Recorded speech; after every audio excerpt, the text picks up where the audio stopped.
Right, welcome back to Bloodstock 2017, and we're joined by Andrew and Robert from Fallujah. How's it going? How's it going? And what a way to kick off Bloodstock Right. on a Saturday with you guys. Right, bright and early. Bright and early, man. Man, these people didn't even have time to eat breakfast. More or less get a coffee. Come man. on. You know, waiting in line and the floodgates open. That's pretty early for some metal. But these guys, man, they made it worth it, man. They Yeah, were sick. that was super fun. We were under the impression just not that many people were going to come, but then by the time the set was done, just thousands everywhere. Yeah, absolutely. Just good energy, good vibes, good send off. You know, it was really cool. Yeah. So. And you could sort of almost see the cobwebs being blown away from people. Yeah, we had some cobwebs too from like we were in a van for 2 days straight. Waking up in the morning to like do a 10:45 set. It's like, man, I gotta get some water, loosen up a bit. Yeah. Are you a big fan of the daytime sets? It's probably going to be a no, isn't it? Well, Kinda, I don't know. so-so. The festival vibe is sick. Yeah. You know, but during the day, the lights, it's kind of like the vibe is a little differently. But we like it. And with open air stuff, is it different the way you set up your sound? Definitely different the way I feel, for Yeah, sure. feelings for sure, And like we were saying earlier, people get up, they're trying to catch the first band. It kind of makes it worth it. Yeah. Even if it's a little weird playing outside, like, it's still super fun. And is it hard to tailor a set as well? Because obviously you've got constraints of, what is it? Yeah, we have like 40 four minutes or five. We have like 4 different set lengths. So we have sessions, because we are all on click tracks. Yeah. So we basically just like make, Destruction Derby, that's going to be this long. Summer Breeze is going to be this long. So we'll add a song Yeah. here, or we'll take out 1 or 2, depending upon the time frame, And the way we have it set up for almost each one is pretty much our first few songs are like warm-up ripper songs to get us in the zone, and then we just finish strong and, get off. We're done. The gig schedule at the minute is pretty hectic for you, isn't it? I mean, Yeah, so we're how doing. to keep the focus and the energy levels and all that sort Totally. of thing. Well, it's actually kind of hard when we're doing festivals because you don't really have a routine. So once we get to the club days, it's like easy, like get in the zone and time flies. Yeah. You have the same routine every single day. Finish off strong, start strong, Yeah. get at the venue at a certain time. So it's really easy to get your focus like later Yeah. on. And what about the festival circuit? Has it mainly been sort of Europe this last few months for you? Or has it been sort of here, there, and all over the place? This is the first. Well, it's like the first few days of this. Yeah, little this is the short first run. part of it. We're only Yeah. out here. We're only out here like maybe 12, 13 days at the most. Doing a few club shows in between. Yeah, we're doing a few club, and we're actually going to be rendezvousing up. We're going to rendezvous with Havoc, Guts, and Replication to do those club shows, and then the remainder of the club, the festivals that we're going to be playing too. So it's only a short amount of time out here, but well worth the effort, and we're going to just go in and blast it as hard as we can, in a short amount of time that we got. So. I can turn to the album Dreamless now, and it's quite complex in many respects and very diverse. Was that a long process in getting it together, or did it all sort of click? It seems pretty natural. It's kind of an amalgamation of our influences from the time and what kind of vibes we wanted to push.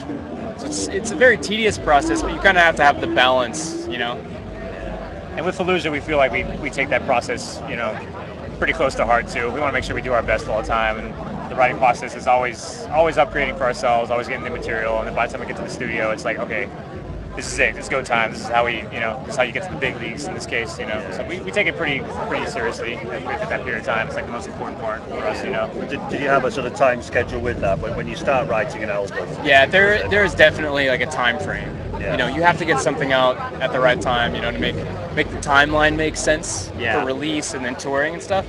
So it's kind of like, okay, these few months here we need to spend writing to get it out by a certain date. Yeah. So that's always on the back of your mind for sure. Does that give you more pressure when you're under? Well, we think to an extent it's kind of helpful. It's like, okay, this is your actual date, so let's start grinding on some actual stuff. Let's like actually get some parts going, rehearsing. Make sure we're all doing our parts, make sure we're on top of it, and then we, set a time for the studios for each one of us, and we'll go get it done. And are you able to meet up together to do that sort of thing, or is it usually firing it via Skype or internet? Yeah, a lot of it's done online, and then when it comes down to crunch time, we kind of all jam it out together. Yeah. It's a very organic process. Because that's where the music industry's changed a lot, isn't it? The old days, everyone had to be For sure. together. And, Old days, and now you can, totally. Yeah, technology definitely changed a lot. It made everything a little bit more efficient, Helpful. Your time management is Yeah. way easier now. Emailing and all that stuff, Messenger. And do you, as musicians, do you feel that you can, with the technology now, you can get more involved in the production side and mixing side, or do you tend to stay away from all that sort of thing? A bit. So we get a better chance of hearing like rough drafts and copies of certain things when we're on the road from maybe like maybe one of our like drum engineers or like the guy that we like got to go record our guitars and bass with, you know, or like did our vocals and stuff like that, you know, mixing and mastering. We can like always talk to those same guys. They'll give us things, you know, while we're on the road, while we're still busy. Like, hey, here's a new draft. Let's take a listen to the car tonight after we're done with our show, you know, and then we'll give us some feedback and then we'll keep going from there, you know. So that's definitely a helpful element for sure these days, you know. Cool. What struck me, the video for Void, that's got Tori Letster on it. How did that sort of come about really? Had you sort of teamed up before, or was it? Tori's was a friend of a friend who's been doing awesome work, actually in like big Hollywood productions. Yeah. You know, she's all over the place. American Horror Story, you know, Batman v Superman. You know, works with Hans Zimmer a lot, and just, you know, having friends in LA and stuff, like rub their shoulder. Everyone's a metalhead behind the scenes or whatever, and you know, we reached out to her and she was more than down to, you know, be a part of the record. That's excellent. I mean, you watch that, you think, wow, that's something really different from Fallujah in a way, wasn't it? You know, yeah, it's quite a marked step to one side, coming from a different angle. It's a fresh element for sure. Yeah. Was that something you might go again down that sort of? Yeah, we're always trying to vocal now and again. Yeah, well, it's probably going to be something different next time. You know what I mean? Because we're always trying to push that limit, bring a new element, a fresh element into the music. You know, and it's been female singing, but maybe we'll do something different. You know. Because I mean, the band's always been like that from the start, hasn't it? It's always never sort of stood on its laurels, so to speak. You've always been trying to absolutely keep moving. Push something new. Always for sure. That's how you got to stay driven. You know. Yeah.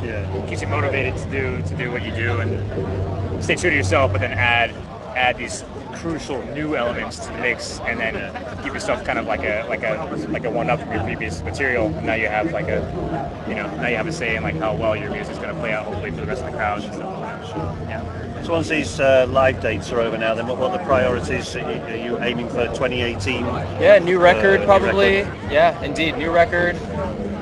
Just, you know, getting used to life at home again. Being adults, having normal life stuff. Yeah. And, is that difficult, switching off? Oh no, I love coming home. I have all kinds of pet hobbies, stuff that I'm doing. Things that keep us busy, ways to earn money while we're home, you know, and keeps us balanced, you know. Yep. Like equal amount of work with equal amount of kind of have a fresh set of, you know, eyes and ears for the music when it's time to rewrite, you know. So do you tend to switch off completely? No, from not music? at all. I mean, it just changes, you know, because we're at home, we have more time to devote to the creative side as opposed to being so, you know, touring it's very like clock in, clock out kind of thing. When you're at home, you have much more time to kind of just feel free and write and stuff. Yeah. Excellent. Indeed. Okay, well, obviously for those listening, check out Dreamless, which is out on Nuclear Blast, and hopefully we'll see you back in the UK very, very soon. We'll be back. Thank you. We'll very much be back. You can guarantee. Excellent. Thanks for your time, guys. Yeah, you're welcome. Thank you.